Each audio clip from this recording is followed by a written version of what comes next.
E estamos de volta com mais um vídeo da série Sistemática do Teologia D, falando sobre o nosso segundo locus teológico, que é falando sobre Cristologia. E hoje, finalmente, vamos falar sobre o nascimento de Jesus. Então, o nascimento de Jesus começa assim, dando continuidade àquela passagem de Lucas, né, quando o anjo anunciou para Maria que ela daria a luz ao Filho de Deus. E aí o anjo fala para ela que Isabel, né, que o texto fala que é a sua parenta, e que já vimos em vídeos anteriores, que né, ela poderia ser prima de Maria, que também, né, Isabel ia conceber, né, ia dar a luz a João Batista.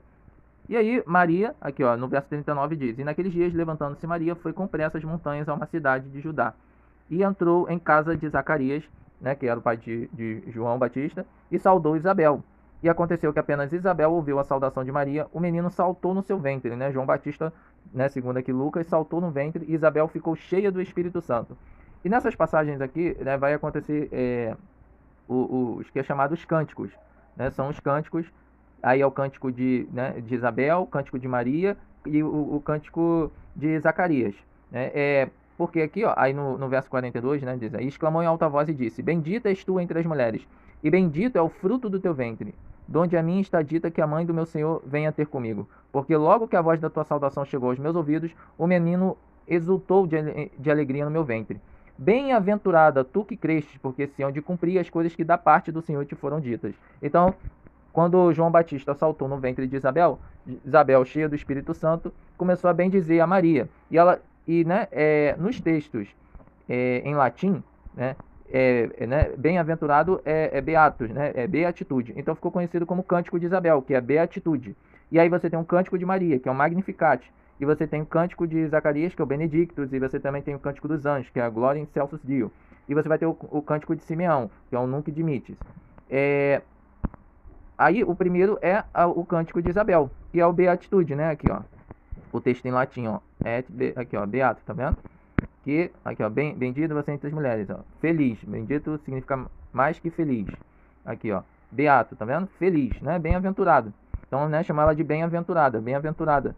Então, aí ficou conhecido como Cântico de Isabel. E aí, após ela falar isso para Maria, Maria, né, fala: Então Maria disse, no verso 46, a minha alma glorifica o Senhor. E aí, né, é o cântico Magnificat, né, que ela fala Magnificat anima aqui, ó, né, por causa em latim. Aí ficou conhecido como Magnificat. A minha alma magnifica o Senhor, né? A minha alma engrandece o Senhor. Aqui. Aí aqui, ó. Aqui, ó. Magnifica a minha alma, Senhor. E aí, né, você tem o cântico de João, né? De Zacarias. Que, né, Zacarias, né, por duvidar quando o anjo aparece para ele, né? Você pode estar lendo lá que é o começo de Lucas, né? Quando fala de Zacarias, né? Que vai ser o pai de João Batista.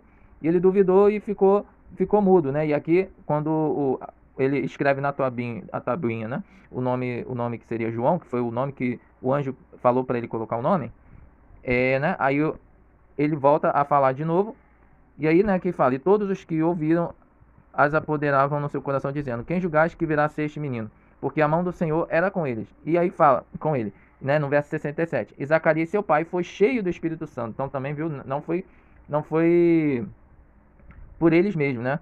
Foi a obra do Espírito Santo que inspirou eles a falar, né, a falar esses cânticos, né? Que é o cântico de Zacarias. E ele fala: Bendito seja o Senhor Deus de Israel, porque visitou e resgatou o seu povo. Então, bendito, né? Que aí ficou conhecido como Benedictus, né? O cântico de Zacarias.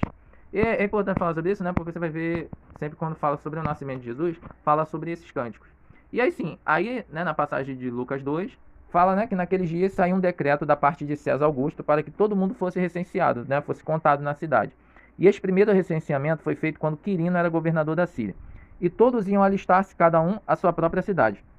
Subiu também José, da Galiléia, né, que já mostramos, da cidade de Nazaré, a cidade de Davi, chamada Belém. Então, né, ele saiu lá da Galiléia de Nazaré e foi para Belém, porque era da casa da família de Davi.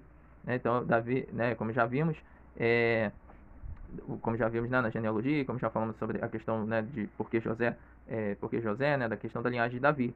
E, né, ele teve que fazer esse recenseamento, e a gente vai falar no próximo vídeo, né, quando for falar sobre a questão do dia do nascimento de Jesus, a gente vai tratar melhor sobre essa questão do recenseamento.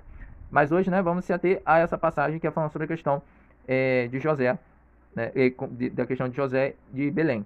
Então aí ele vai para Belém, porque era da casa da família de Davi, a fim de se alistar-se com Maria, sua esposa, que estava grávida. Enquanto estava ali, chegou o tempo em que ela havia de dar à luz. E né, é interessante, Belém, né? Belém significa casa do pão, né? Aqui, uma vila a cerca de 10 quilômetros ao sul de Jerusalém. Belém, casa do pão, né? Aqui, ó, casa do pão, alimento. Uma cidade de Judá, cidade natal de Davi, né? Então aqui, ó. E também Gênesis 48, né? Fala que Belém é onde também foi sepultada Raquel, né? A Raquel, aqui, ó. Quando eu vinha de Padã, morreu-me Raquel no caminho na terra de Canaã, quando ainda faltava alguma distância para chegar a Efrata. Sepultei ali no caminho que vai dar a Efrata, isto é, Belém, né? Então, aqui, ó. E era a cidade natal de Davi. Aqui em 1 Samuel 17 fala: Ora, Davi era filho de um homem efrateu de Belém de Judá, cujo nome era Jessé, que tinha 8 filhos nos dias de Saul. Então, tá vendo? Então, né, era a cidade natal do rei Davi, como já vimos, né? A questão de Davi com a ideia messiânica. Bem, e como eu já tinha falado, onde fala sobre o nascimento de Jesus é em Lucas e Mateus. Em Mateus capítulo 2, no verso 1 vem dizendo: E tendo nascido Jesus em Belém da Judéia, no tempo do rei Herodes, eis que uns magos vieram do Oriente a Jerusalém, dizendo: Onde está aquele que é nascido rei dos judeus? Porque vimos a sua estrela no Oriente e viemos o adorá-lo. E no verso 3 diz: E o rei Herodes, ouvindo isto, perturbou-se, e toda Jerusalém com ele. E no verso 4 fala: E congregados todos os principais sacerdotes e os escribas do povo, perguntou-lhes: Onde havia de nascer o Cristo? E eles lhe disseram: Em Belém de Judéia, porque assim está escrito pelo profeta: E tu, Belém, terra de Judá, de modo nenhum és a menor entre as capitais de Judá, porque de ti sairá o guia que há de apacentar o meu povo de Israel.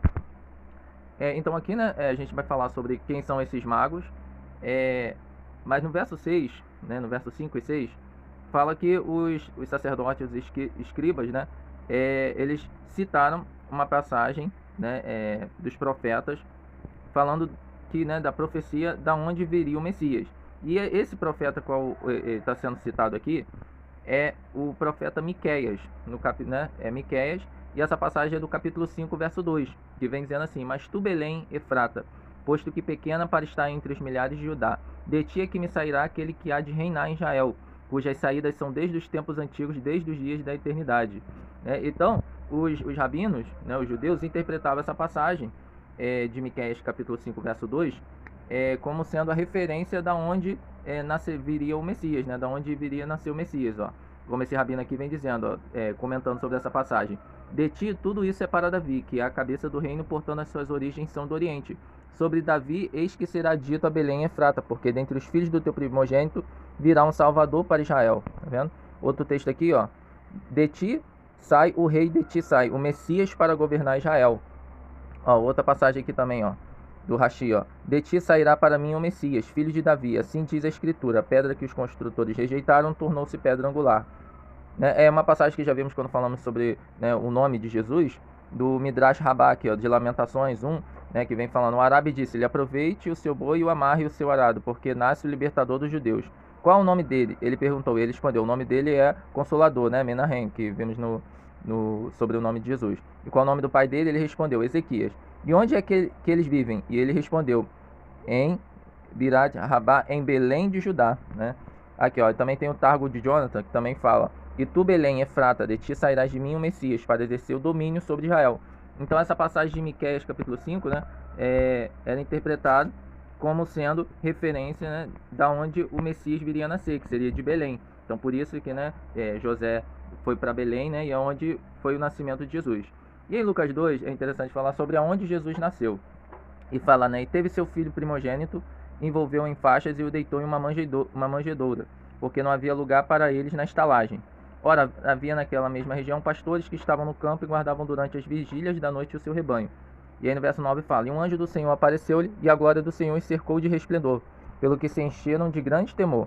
O anjo, porém, lhes disse: Não temais, porquanto vos trago novas de grande alegria, que o será para todo o povo. E é que vos nasceu hoje na cidade de Davi o Salvador, que é Cristo o Senhor. Isto vos será por sinal, e achareis um voto menino envolto em faixas e deitado em uma manjedoura.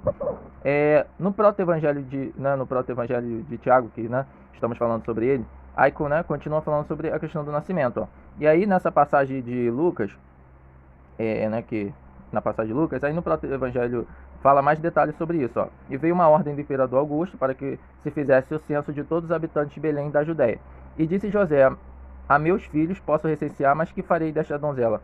Né? Falando de Maria. Como vou incluí-la no censo com minha esposa? Envergonho-me como minha filha, mas já sabem todos os filhos de Israel que não é. Este é o dia do Senhor, que se faça a sua vontade. E aí no verso 2 fala: E selando sua asna, fez com que Maria se acomodasse sobre ela, enquanto um dos seus filhos ia à frente puxando um animal pelo cabresto. Então aqui na versão do proto-evangelho, né, fala que José levou seus filhos. José os acompanhava quando estavam a 3 milhas de distância de Belém. José virou-se para Maria e viu que ela estava triste e disse consigo mesmo: deve ser a gravidez que lhe causa incômodo. Aí fala aqui, né? Mas ao voltar-se e ao chegar à metade do caminho, disse Maria a José: desça-me, porque o fruto das minhas entranhas luta por vir à luz. E ele ajudou a apear da asna, dizendo-lhe: aonde poderia eu levar-te para resguardar teu pudor, já que estamos em campo aberto? E encontrando uma caverna, né? Então no proto-evangelho de Tiago, né, fala que Jesus nasceu em uma caverna, levou para dentro e, havendo deixado seus filhos com ela, foi buscar uma parteira hebreia na região de Belém. E é interessante que essa tradição, né, se baseando no proto-evangelho de Tiago, também os pais da igreja seguem ela, dizendo que Jesus, né, teria nascido em uma caverna, como você tem o Justino Marte, né, do diálogo com Trifão, aqui ó, no capítulo 78, ó, verso 5, vem dizendo, ó, né, o Justino Marte faz referência a essa referência do proto-evangelho de Tiago. Ele fala: a criança nasceu em Belém, como José não conseguia encontrar um alojamento naquela aldeia, ele se alojou em uma certa caverna, tá vendo? Perto da aldeia. Enquanto eles estavam lá, Maria deu à luz a Cristo e colocou em uma manjedoura. E aqui os magos que vieram da Arábia o encontraram. Ó, você também tem o Orígenes, que já falamos aqui, Orígenes contra Celso. Ele fala aqui, ó, a respeito do lugar do seu nascimento foi dito: o chefe sairá de Belém, né, e eis que mora mais tu Belém, né, ele citando Miqueias, capítulo 5, verso 2. Esta profecia não se pode aplicar a nenhum dos que, conforme as palavras dos judeus, a Celso são fanáticos ou mendigos, ele vai fazendo crítica a Celso, e ele vem falar aqui, ó, que veio de Belém para governar o povo, mas para se convencer de que Jesus nasceu em Belém. Se alguém depois da profecia Miqueias, depois da história, registrada nos evangelhos pelos discípulos de Jesus, desde já mais prova, mostra-se, ó, bom saber, de acordo com a história do evangelho, do seu nascimento em Belém, a gruta em que ele nasceu e na gruta a manjedoura em que foi envolvida em panos, e que se mostra aí o famoso em toda a região, mesmo entre os estranhos à fé. Pois nesta gruta nasceu este Jesus que os cristãos adoram e admiram. Da minha parte, penso. Então aqui Orígenes, né, também faz essa alusão a, né, essa mesma tradição de que Jesus teria nascido em uma caverna. Também São Jerônimo, né, na Epístola 46, que já falamos dela aqui, né, falamos sobre do significado de Nazaré, né? Aqui, ó, ele também, ó, ele fala, ó, e nos diz, ó, que ele foi lá e viu a caverna, ó, ele vem falar aqui, ó: com que expressão e com que linguagem podemos apresentar-vos a caverna do Salvador? O estábulo onde ele chorou como um bebê pode ser melhor honrado pelo silêncio, pois as palavras são inadequadas para expressar o seu louvor. Onde estão os pórticos espaçosos? Onde estão os tetos dourados? Onde estão as mansões mobiliadas pelo trabalho miserável de miseráveis condenados? Onde estão os salões custosos, né? Então está mostrando aqui a humildade que o Criador veio, né? Onde estão os tetos, né? Como se algo pudesse ser mais fino de extensão. Eis que nesta pobre fenda da terra nasceu o Criador dos céus. Aqui ele foi envolto em faixas. Aqui ele foi visto pelos pastores. E aqui ele foi apontado pela estrela. E aqui ele foi adorado pelos magos. Tá vendo? Então, segue a ideia de que Jesus teria nascido em uma caverna, né? Segundo o proto-evangelho de Tiago. E você vê os próprios pais seguindo esse entendimento. Que não, né, nem Mateus nem Lucas fala que Jesus nasceu em uma caverna, mas o proto-evangelho de Tiago fala que Jesus nasceu numa caverna. Aí, olha, interessante, né? A gente está acostumado a ver em presépios, né? Essa manjedoura aqui, né? Com palha, né? Com madeira.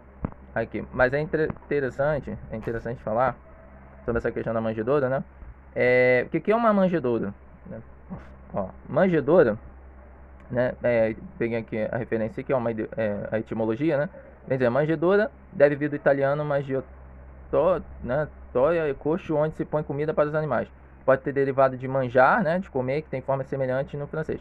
Aqui, ó, você tem, né, a palavra manjedoura, né, a palavra comer, né? Aqui, ó, tem o significado de comer. Né? Então era um lugar onde os animais comiam, né? Onde botava comida para os animais. Onde, né, não tinha lugar. E nessa caverna tinha essa manjedoura e colocou Jesus. E é bem comum, né, nos presépios, né, de Natal, né, porque o Natal, né, como a gente sabe, né, é o nascimento de Jesus. É interpretado, né, como o dia do nascimento, comemorado o dia do nascimento de Jesus. E né, sempre quando a gente, né, vê os presépios de Natal, aí você vê, né, Jesus no meio das, né, como eu mostrei aqui, ó, essa manjedoura aqui de madeira, né, da palha, né, presépio, né, significa estábulo, curral, né, e é interessante que esse presépio que a gente está acostumado a ver de Natal, né, ele tem sempre um boi e um jumento, né, ó, e isso é interessante porque você tem o Evangelho de Pseudo-Mateus, que mostramos no vídeo anterior, falando, né, sobre o nascimento de Jesus também. Ele fala, ó, no terceiro dia, depois do nascimento do Senhor, Maria saiu da caverna, né, tá vendo? Da caverna, e foi até o estábulo e colocou a criança numa manjedoura. E um boi e um burrico o adoraram. Então aquilo que foi dito através do profeta Isaías se cumpriu. O boi conhece seu proprietário e o burrico a manjedoura do seu senhor. Essa passagem está sendo citada de Isaías capítulo 1, né? Aqui, ó, no Isaías capítulo 1, verso 3, diz: o boi conhece o seu possuidor e o jumento a manjedoura. E aqui, ó, e também, né, no Evangelho de Pseudo-Mateus, fala, né, aqui, ó, e estes animais, tendo no meio deles, o adoravam de cessar. Assim, aquilo que foi falado através do profeta Abacuque se cumpriu. Tu serás conhecido entre os dois animais. E José e Maria permaneceram ali com a criança durante 3 dias.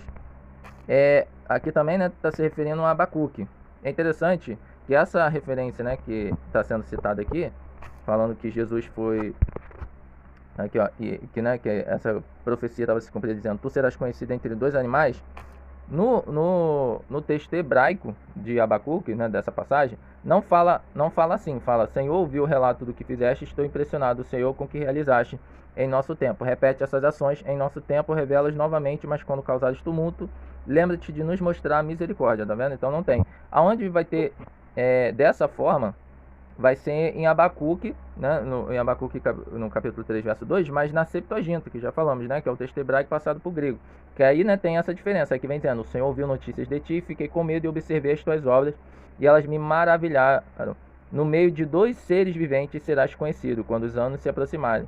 Então, no texto da Septuaginta, fala que, né, essa passagem aqui, que ele seria conhecido no meio de dois seres viventes. Só que é interessante que os pais, né, os cristãos, entendiam como se fossem anjos, né, esses seres viventes, e não animais. Mas você já vai ter representações, como aqui, ó, o sarcófago de Estilicão, né, o chamado sarcófago de Estilicão, ó. É usado desde antes do século X, com base para o público da igreja Santo Ambrósio em Milão. Aqui, ó, esse Estilicão, né, ele foi um comandante militar aqui do exército romano, que por um tempo se tornou o homem mais poderoso do Império Romano do Ocidente. E aí você tem referência desse estilicão, ó, aqui, ó. Você tem o desenho, ó, do boi e uma jumenta junto, né, da manjedoura de Jesus, ó, nesse sarcófago. Você também tem outra aqui, ó, representação também, ó, do boi e da jumenta com Jesus também, ó, tá vendo? Baseado, né, nesse Evangelho de Pseudo-Mateus. Mas você não tem nada pelos pais, né, mas você tem representações, ó, como o próprio Dionísio de Funa, na Hermínia, né, aqui, ó, ele fala aqui, ó, né, descrevendo como pintar, né, as formas artísticas do nascimento de Jesus. Aqui ele fala, ó, na caverna, tá vendo? Então a interpretação da caverna continua. O Santíssimo senta num assento e segura o menino Jesus nos braços. Os magos se ajoelham diante dela e oferecem presentes. Atrás uma estrela desce do alto, uma caverna, nananã, aqui, ó. Vai mostrar aqui, ó, a passagem do Natal. Aqui, ó. No meio da caverna, numa manjedoura, jaz o menino Cristo, envolto em panos. À direita está a mãe de Deus ajoelhada, e à esquerda José também está de joelhos, cruzando os braços sobre o peito. Por trás da manjedoura, aí, ó, um boi e um burro olham para Cristo. Atrás José e da Santíssima Virgem, os pastores segurando os cajados olham para Cristo com surpresa. Do lado de fora da caverna, de um lado são visíveis ovelhas e pastores, um tocando flauta e outros olhando com medo para o céu, de onde um anjo os abençoa. Do outro lado estão os magos e vestes reais sentados em cavalos, apontando uma estrela um para o outro. Em cima da caverna, muitos anjos nas nuvens seguram uma carta com as palavras: glória a Deus nas alturas e paz na terra, boa vontade para com os homens. Uma estrela brilha acima dele, um longo raio flui para a cabeça da criança divina. E é interessante que essa representação de presépio, você tem, pela tradição, quem começou com essa tradição foi São Francisco de Assis, né? É relatado por esse São Boaventura, Aqui, ó. E tem até hoje, ó, a caverna, ó. Que é lá em Greccio, na Itália, ó. Esta aqui, ó. Lá, e tem uma gruta, uma caverna também, ó. Mostra o afresco de São Francisco Assis adorando o menino Jesus na capela da Natividade em Greccio, Itália. Aqui, ó, a capela está construída na gruta que a tradição diz ter sido onde São Francisco organizou o primeiro presépio.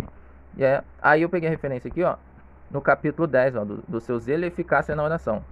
Vem dizendo, ó, aqui, ó, né, o São Boaventura contando como é que foi esse dia, ó. 3 anos antes de sua morte, né, de São Francisco de Assis, decidiu-se na cidade de Greccio celebrar a memória do nascimento do menino Jesus com toda a solenidade possível para alimentar a devoção.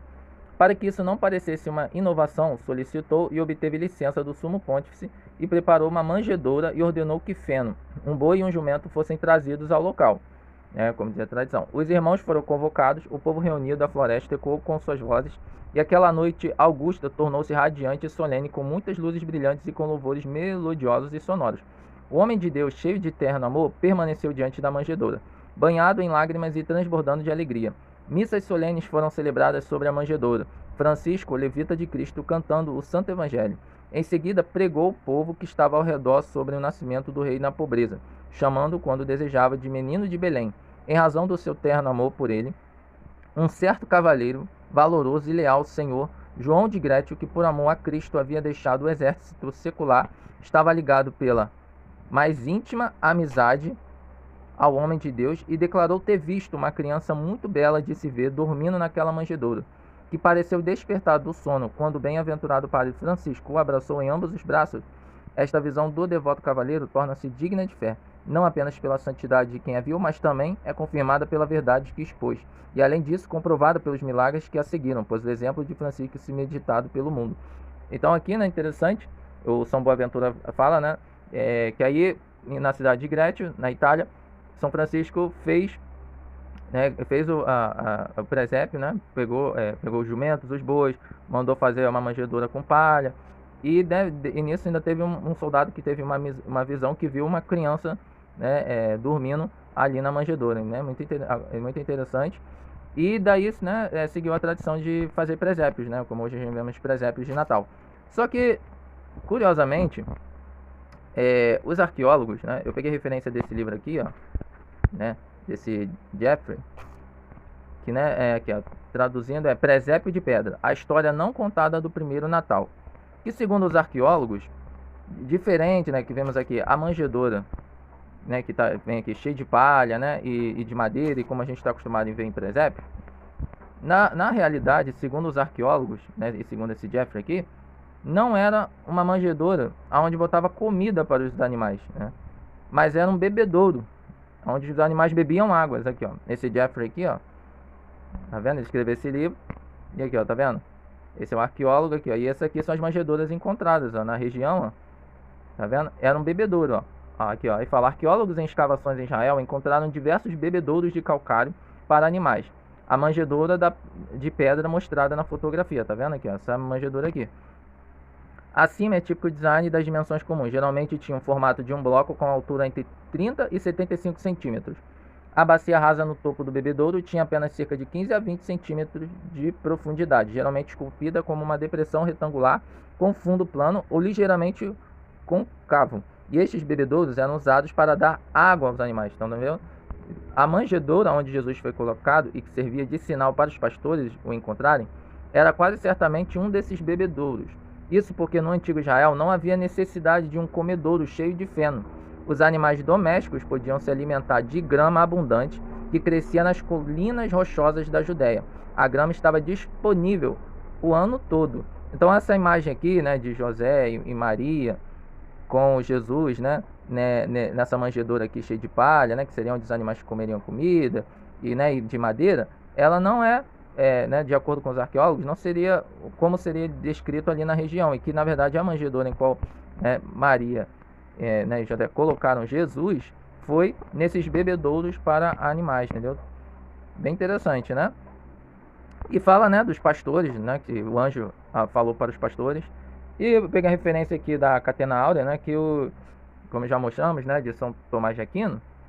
E, né, por que seriam esses pastores? Eu achei umas referências interessantes, né, que fala, pois em um mistério aqueles pastores e seus rebanhos significam todos os professores e guias das almas fiéis. A noite em que eles estavam vigiando seus rebanhos indica as perigosas tentações das quais eles nunca deixam de se manter e aqueles colocados sob seus cuidados, né?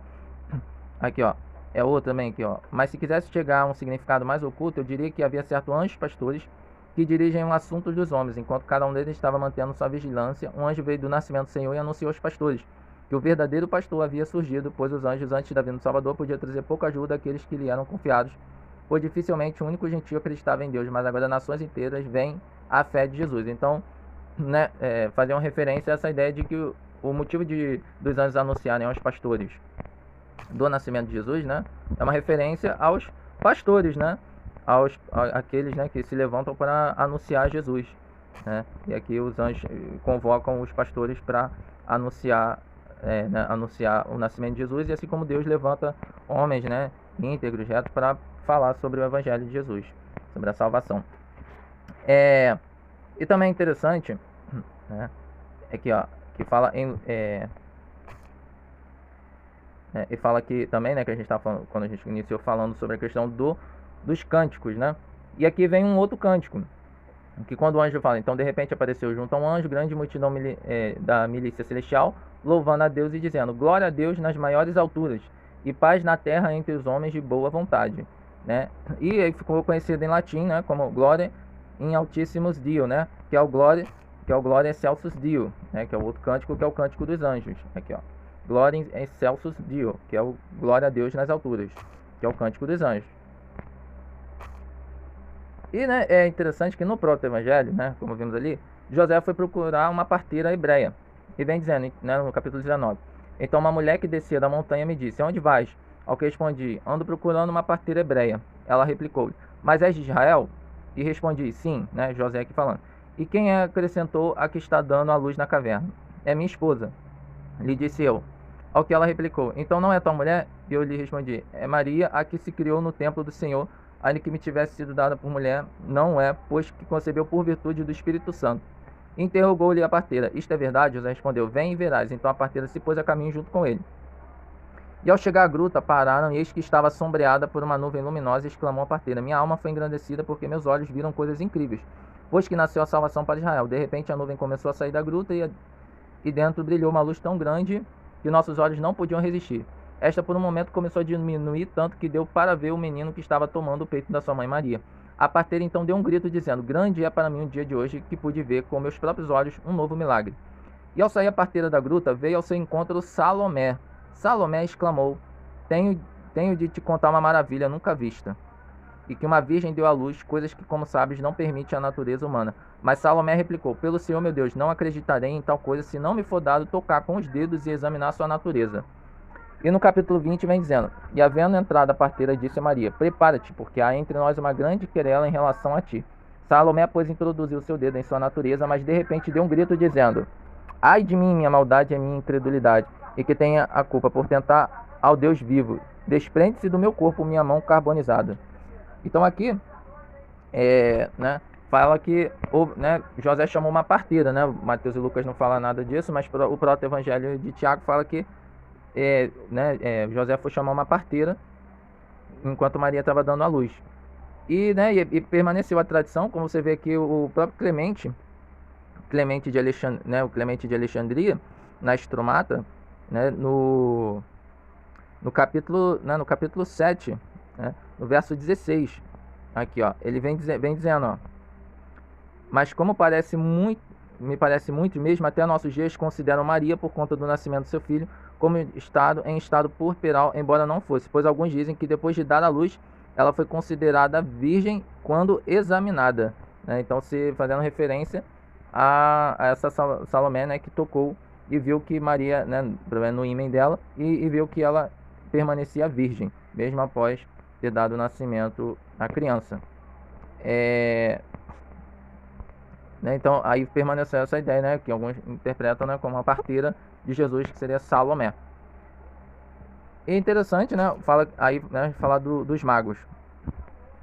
Os magos, né, você já viu ali nos textos, que sempre interpretam os magos indo até a caverna, né? Só que curioso que Mateus fala que entrando na casa acharam um menino com Maria, sua mãe, e prostrando-se adoraram, abrindo seus tesouros, ofertaram-lhe dádivas, ouro, incenso e mirra. Então aqui no texto de Mateus 2, fala que, né, eles entraram na casa. Então tem discussão, né, porque a tradição, né, baseada no proto-evangelho, fala que foi que os magos e os pais da igreja também falam que os magos encontraram Jesus na caverna, só que Mateus fala que foi na casa. Então muitos teólogos interpretam como sendo a visita dos magos depois do nascimento de Jesus, né? Se baseia até como Herodes mandou matar as crianças, né, de 2 anos, então Jesus poderia ter aí até uns 2 anos. Mas, né, a tradição do proto-evangelho, né, e os próprios pais interpretam como os magos indo naquele mesmo dia quando Jesus nasceu. Aqui, ó, como aqui no proto-evangelho fala, ó, José dispôs a partir para a Judéia, por essa ocasião sobreveio um grande tumulto em Belém, pois vieram uns magos dizendo, onde está o recém-nascido rei dos judeus? Pois vimos sua estrela no oriente e vimos para adorá-lo. Né? Aí fala lá, Herodes, ao ouvir isto, perturbou-se, enviou seus emissários aos magos e convocou os príncipes e os sacerdotes, fazendo estas perguntas. O que está escrito em relação ao Messias? Onde ele vai nascer? Né? Aquela mesma passagem de Miqueias 5. Com isto, despachou-os e interrogou os magos com estas palavras. Qual o sinal que viste em relação ao nascimento desse rei? Responderam-lhe os magos. Vimos um astro muito grande que brilhava entre as demais estrelas e eclipsava, fazendo-o desaparecer. Nisto soubemos que a Israel havia nascido um rei. Viemos com a intenção de adorá-lo. Então replicou Herodes, ide buscai para que também possa eu ir adorá-lo. Aí no verso 3 vem dizendo, naquele instante, aquela estrela que havia visto no Oriente voltou novamente a guiá-los até que chegaram à caverna, tá vendo? Então aqui no proto-evangelho fala que eles chegaram à caverna, não foi na casa. Mas no Mateus, né, na referência mesmo, que seja de Mateus capítulo 2, fala que foi na casa. E pousou sobre a entrada dela. Vieram então os magos a ter com o menino e sua mãe Maria e tiraram oferendas de seus cofres, ouro, incenso e mirra. Né, mas avisados por um anjo para que não entrassem na Judéia, voltaram suas terras por outro caminho.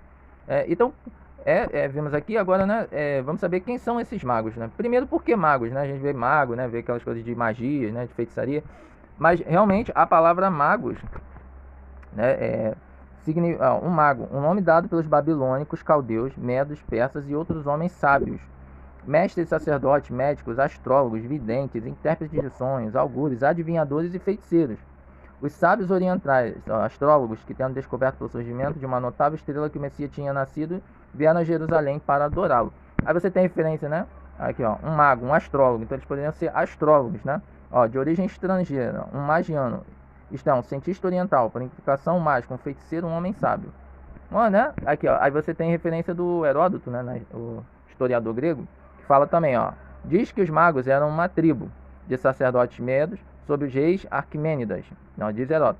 As tribos dos medos são as seguintes: os busos, os paratacenos, os estrucatos, os arizantos, os búdios e os magos. Tá vendo? Então é uma tribo chamada magos. Outra que é referência também da história, né, de Heródoto. Astiage relatou a visão que tiveram em sonho os intérpretes magos, que ficou apavorado ao ouvir as suas palavras. Astiage, para decidir a sorte de Círios, mandou chamar os mesmos magos que, como dissemos, tinham interpretado o seu sonho. Quando eles chegaram a Astiage, ele perguntou qual havia sido sua interpretação da visão. Os magos lhe deram a mesma resposta anterior. Disseram que o menino teria falsamente reinado. Dizendo essas palavras, Astiage mandou primeiro empalar os magos intérpretes de sonhos que o haviam convencido a deixar Círios viver. Aqui, ó, outra referência também, ó. Aqui, ó. Quanto aos magos, estou seguro de que observam esses costumes, pois praticam à vista de todos os persas, untam de cera os mortos e enterram-nos em seguida. Os magos diferem muito dos outros homens e particularmente dos sacerdotes do Egito. Estes têm as mãos sempre puras de sangue de animais e não matam senão os que imolam aos deuses.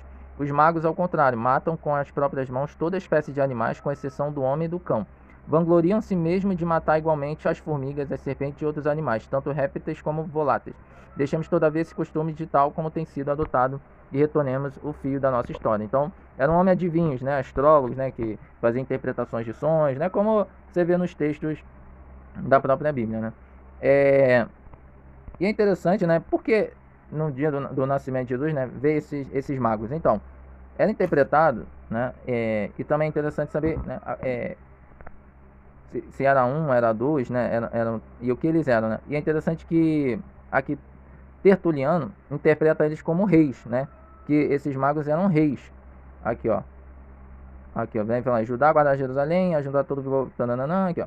Pois sobre esse presente de ouro, Davi também diz, ele será dado do ouro da Arábia, e novamente os reis dos árabes e de Sabá lhe trarão presente.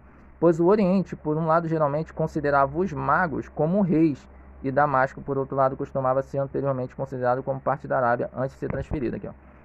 Outra passagem também aqui, ó, Tertuliano, ó, ele fala, ó, e novamente os reis da Arábia de Sabá lhe ofereceram presente, pois o Oriente geralmente considerava os magos como reis de Damasco, era antigamente considerado pertencente à Arábia antes de ser transferida para a Ciro-Fenícia na divisão da Síria. Então, né, quando eu falar os 3 reis magos, né, porque Tertuliano interpretou os magos, segundo ele, dizendo que, né, no Oriente os magos eram chamados de reis, então eram 3 reis.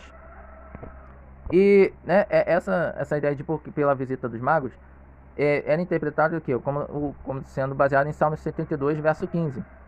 Que, né, no Salmo 72, verso 15, vem dizendo que ele viva, que lhe ofereçam ouro de Sabá.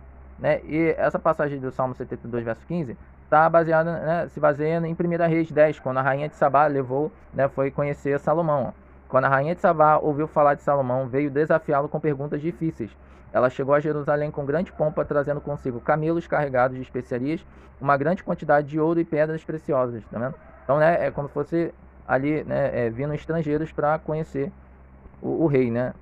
Aqui, ó. Questão dos magos. No palácio, o rei Herodes estava sentado em um trono sob do céu e 3 reis magos estão diante dele, erguendo as mãos para o céu. Em outra parte do palácio, conversam judeus e escribas. Aqui o Dionísio de Funa, né, Hermínia, falando que eram 3 reis magos.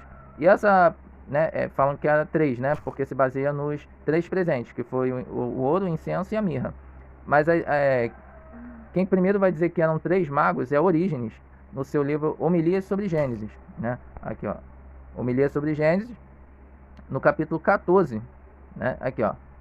Ele vai falar, ó. E esses 3 que pedem a paz ao verbo de Deus desejam impedir a comunhão com ele por meio de um pacto. Podem ser uma figura dos magos, que, instruídos pelos livros dos seus pais e pelas tradições dos seus antepassados, vieram das regiões do Oriente e disseram: vimos claramente o rei que acaba de nascer, vimos que Deus está com ele e viemos adorá-lo.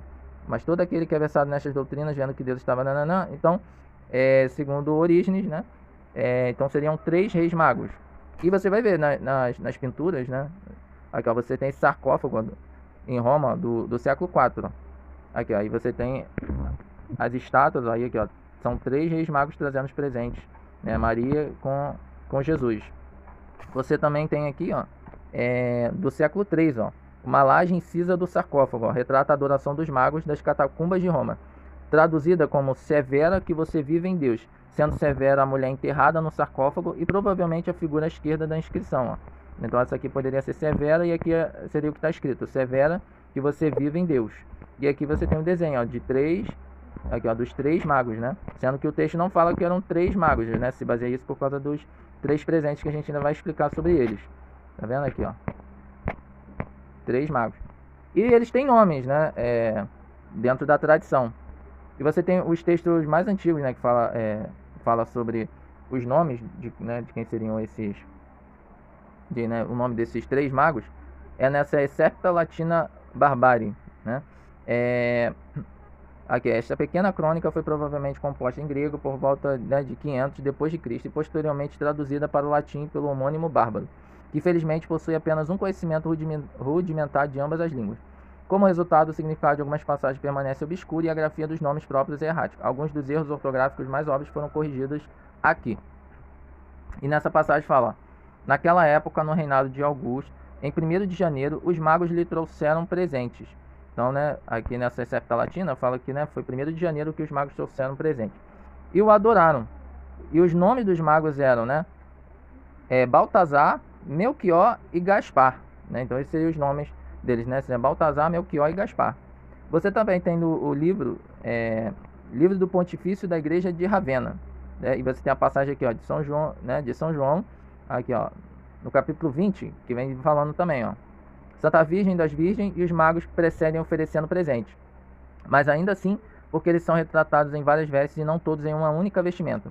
Isso ocorre porque o próprio pintor seguiu a escritura divina, pois Gaspar, aí fala nesse texto aqui, Gaspar ofereceu ouro em uma vestimenta de jacinto, e nessa vestimenta ele significa o casamento. O Baltazar ofereceu incenso em uma vestimenta amarela, e nessa vestimenta ele significa a virgindade. E o Melquior ofereceu mirra em uma vestimenta variegada, e nessa vestimenta significa penitência. né? Então, aqui, né, nesse texto aqui do livro do Pontifício da Igreja de Ravenna, né, fala que, né, aí fala, né, os nomes, que são os três magos, né, que é Baltazar, Gaspar e Melchior, e fala que cada um fala quem foi que deu os presentes. Então foi Gaspar que deu o ouro, segundo esse texto, Baltazar que deu o incenso e o Melchior que deu a mirra.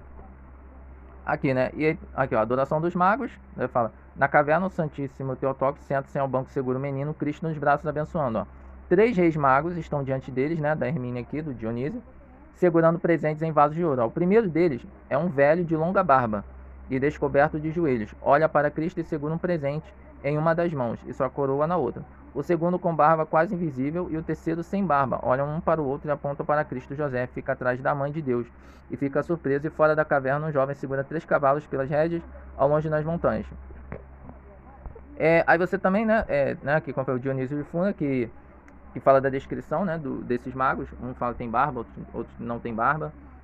E tem esse São Beda aqui também, né, que chama Beda ou Venerável, né. E ele escreveu um livro, né, também, que é Certa Coletânea. E ele fala também, ó, os nomes, né, ele dá a descrição física deles, ó. Fala que Melchior era velho, de 70 anos, de cabelos e barbas brancas, tendo partido de Ur, terra dos caldeus. Gaspar era moço, de 20 anos, robusto e partira de uma distante região montanhosa, perto do mar Cáspio. E Baltazar era mouro, de barba cerrada e com 40 anos, partira do Golfo Pérsico, na Arábia Feliz. Tá vendo? Então esse São Beda também fala nesse livro, Certa Coletânea, também né, que é Melchior, Gaspar e Baltazar, e da descrição física deles. E você tem o Caverna do Tesouro, né, que fala também, só que no Caverna do Tesouro fala outros nomes, ó. E ele disse aos seus servidores que também em todos os livros jubilares está escrito que o rei haveria de nascer em Belém. Foram os seguintes os que ofereceram presentes ao rei. Eram os reis e filhos dos reis Ormozide, né, Macozide, e rei da Pérsia chamado Rei dos Reis, que residia lá abaixo em Ardogim, né, é um nome, né, bem interessante. Rei de Sabá e Perós, rei de Seba, que se localiza no Oriente. Então são nomes diferentes que dá aqui na Caverna do Tesouro. Então, a gente vai dar uma pausa, mas, né, vai ter a segunda parte para a gente dar continuidade a esse vídeo. Muito obrigado por assistirem e aguarde a segunda parte.